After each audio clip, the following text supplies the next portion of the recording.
When I was 21 years old, I could only speak English, which is typical for those of us from English-speaking countries.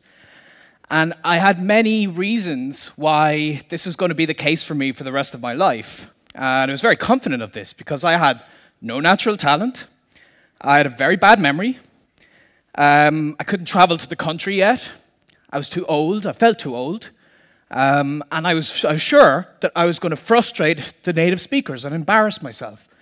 And on top of this, in school, I did really poorly with languages.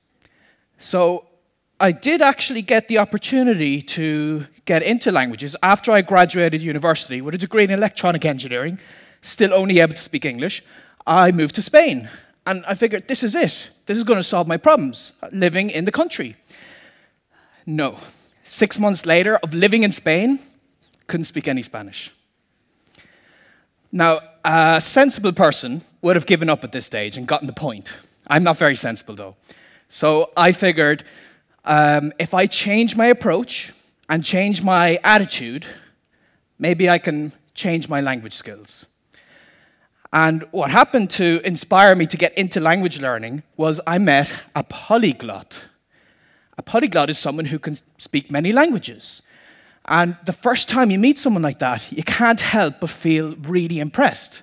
Like, for instance, there's Richard from the UK, and there's one video online where he speaks 16 languages. Let me just show you a little clip here. You can see him. Je parle français et anglais avec ma fille. Speak French, Macedonian, Czech, and Catalan, which is pretty impressive. And we also have Luca from Italy, and here you can hear him speak in German and Portuguese. We also have Susanna, who goes through here her Italian and her Russian.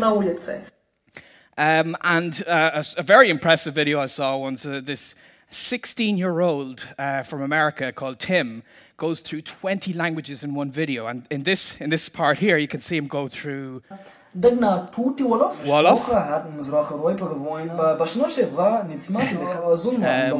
Yiddish, Hebrew, Arabic, Turkish, Swahili,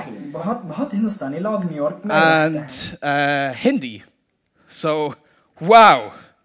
I met someone like this and I was so impressed. I thought to myself, you know, I want to be like that. But the reason I wanted to be like that is because I wanted people to think I'm smart, to be impressed with me. And I met this polyglot at the start of my time in Spain, and with this very superficial motivation, just because it would be cool to learn a language, I failed. So what I discovered after those 6 months is one of the biggest problems we have in language learning, but we don't know it, and that's motivation. A lot of us start with the wrong motivation to learn a language. We're learning the language just to pass an exam, to improve our career prospects, or in my case, for superficial reasons, to impress people. And what I found is those polyglots I've just shown you in the video, the reason they're learning the language is because they're passionate about that language. They're passionate about the literature and the movies and being able to read in a language and, of course, to use it with people. And when I changed that priority of using the language with people, I was able to learn the languages myself. But there are a lot of things that people feel would not allow them to learn language. So I want to go through, I think there's 5, I asked a lot of people, there's 5 major reasons they'd never get into language learning. So let me go through some of these here. The first is that they've no language gene or talent. No language gene or talent. Well, what does that mean? I mean, sometimes this is actually just a self-fulfilling prophecy. In my case, when I hadn't learned language growing up, or the 6 months of failed learning Spanish, it was just me telling myself, I don't have the language gene, so there's no point in really doing any work in the language. Because I didn't put the work in, I didn't learn the language. It's just a vicious circle. It's all in your head. There's no language gene. We all have it already. But let's just imagine some people that would do better, because we've seen in school people advance faster than the rest of the crowd. So let's say there's some inborn trait that gives someone a 20% advantage over the rest of the people. Good for them. But that doesn't mean that you can't. It just means you have to work 20% harder. And I found that, at least in my case, when I work harder, I can catch up with the naturally talented and even overtake them. So not having talent is not a good excuse. The next reason is that you're too old to learn a second language. And I certainly felt this myself, because up to 21 I didn't learn a language. And a lot of us feel that children their brains are hardwired to learn languages better. But is it really neurology at play here, or could it be the environment in which the child is learning the language? Well, a study at the University of Haifa in Israel actually found that under the right conditions, adults are better language learners than children. It sounds incredible, but it's about your environment, it's about your motivation, it's about the enthusiasm and encouragement you get from other people. And when you think of it, adults tend to be studying dusty old grammar books and doing boring exercises, whereas children are playing in the language, they're having fun in it. So I found that when I changed this to live through the language, not making it about studying the language, but living the language, then I was much more successful. So you're not too old to learn language. I've met people in their 60s starting to learn language and being successful with that. The next excuse people would have is that they can't travel to the country right now. Now, maybe 20 years ago, this would have been a valid excuse, but nowadays, the world is smaller than you think.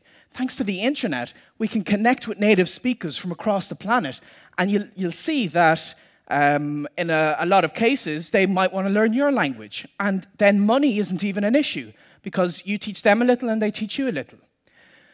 But even forgetting the internet for a moment, a lot of us live in cities or towns that are more international than what we think. And when I was traveling in America, I made it to Columbus, Ohio, of all places, to meet this very interesting polyglot called Moses. And he does what he likes to call leveling up, where he'll go to some public place and just see if he can find some foreigners and practice the language with them. And I joined him when we went to a mall in Columbus, and the two of us managed to practice 12 languages. And just here in this clip, you can see he goes to his Cantonese and his Cambodian. And you can see the guy really appreciated them trying. So you can learn a language anywhere. And I wanted to push this to the limit. My most recent project, I went to the middle of Brazil, of all places, to learn Egyptian Arabic. And I succeeded because even though there were no Egyptians around me, I got on Skype and I talked for 1 or 2 hours a day, and I managed to go up towards conversational levels. So no, not being able to travel to the country is not a good excuse. The next one people might give is they've got bad memory for learning all that vocabulary. And this was certainly what I felt, because when I first tried to learn Spanish, I'd get a big list of words, I'd try to go through them, and I forget them very quickly. But research on memory capacity has found that it's better when you revise these words with the right frequency. And there's this technique called spaced repetition, where you learn the word, you revise the word just before you would forget it. And it looks something like this forgetting curve. The red line is what typically happens when you first see a word, but to get it into your head and stuck there permanently, then just review it to make sure it goes, review it 1 day later, then a week later, and then a month later. And there are apps on your smartphone, and there's free programs you can download that help you time all of this. So that's great, but you can learn the words faster and better if you combine this with an image association technique. So for instance, let's say I wanted to learn that the Spanish word for to fit is caber. Well, what if I imagined then that it's barely possible to fit a bear in a cab? Caber is to fit. So you do this for a lot of words, and it actually gets very easy with time, and you can learn vocabulary instantly. So no, having a bad memory is not a good excuse. Next, and I think the most important one that people always say is that they're going to frustrate native speakers. And this is just so not true. I've been to many places, I've spoken to many people, and every time I attempt to use their language, they're overjoyed. They're so pleased that I'm even trying. And I just feel like, especially adults, when we learn a language, we're such perfectionists. We want everything to be just right. And perfectionism is a really bad thing in language learning, because a language is a means of communication. It's a way to get to know new people and new cultures. And when you embrace this, it's okay to make mistakes. And I actually have a goal to make at least 200 mistakes a day, because then I know I'm getting somewhere, I'm using the language. So embarrass yourself. Go out there, talk to people, it's okay. When do you think I was learning a language better? Here or here? So anyone can indeed learn a language when you use it with people, and it's okay to use it early.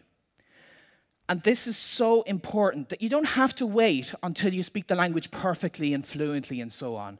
You can get into it sooner than you'd expect. And it opens up so many doors to these other cultures. So for instance, after I'd learned that Arabic in Brazil, I made it to Egypt, and I made it all the way deep into the Sahara Desert. I sat down in the sand with an Egyptian, and I had some tea, and we had this nice little chat here. Wow. ميدان تحرير صغير مش كبيرة. ميدان تحرير مش مصر. أيوة. مصر كبيرة. And there I'm just saying that Egypt is so much, it's so vast, it's so great, it's so much more than just Tahrir Square in Cairo. And now when I was speaking with him, I used the wrong word here and there, and I conjugated the wrong verb every now and again, but that's okay, because even with this conversational level, I had this fascinating conversation with him. And I've done this with other cultures and other languages. I even managed to learn a little American Sign Language. And here you can see, Juliana had asked me, why didn't I learn Irish Sign Language? And I said, because when I'm in Ireland, I like to improve my Irish or my Gaeilge, which I can then speak here. Maar dúirt me tá mé taistil le Gemlín anús. So that was me on Irish radio saying about my travels and whatever. And I learned Irish for 10 years in school, and I wasn't able to say the most basic phrases after that. But as an adult, I went back to Ireland, and I embraced using the language as a beginner. And that helped me to reach this stage. And it's okay to be a beginner. It's okay to be conversational. But when you take this on, you take it to the next level, then you can reach very well. I mean, I've got very good level in French, Spanish, a couple of languages. I've worked as a professional translator, and like here I'm having a quick Parfois, chat j'ai in French. passé 1 heure pour trouver une traduction. Ah oui, bien sûr. And that's great. That's what everybody thinks of when they're getting into language learning. They think, that's what I want to be. I want to be at this very high professional level, have deep philosophical conversations. And that's fantastic. And yeah, it's impressive when you see people like that. But rather than being impressive, I think it's so much better when you embrace the beginning stage of language learning. And one of the most amazing experiences I've had was when I was in China on the train, 2,000 kilometers deep into China, and I had a basic conversation of what's your name? And it turned out I was given my Chinese name there on the train. And look, this is how it went. 你叫什么名字？ What's your name? 我叫 Benny. I'm Benny. Benny. 我没有中文。I don't have a Chinese name. And then Li Hui says, I'll tell you what, your name is Bunling. Bunling. Because this sounds like your normal name, and it means ability or skill. And you know, I could have that conversation even with a basic conversation level of Chinese. And I do have the ability, I do have the skill to learn language, but I always did. We all always do. And the reason I have this skill is not because I was born with it and others weren't. It's a decision I made. And the problem a lot of us face is we feel that we're better studying and preparing for speaking a language someday, because if we do it too early, the world would end from all this frustration we cause people. There are 7 days in a week, and some day is not one of them. I say, rather than see if the world will end, a whole new world will begin if you try to learn a new language. So I hope you'll give it a try. Thank you.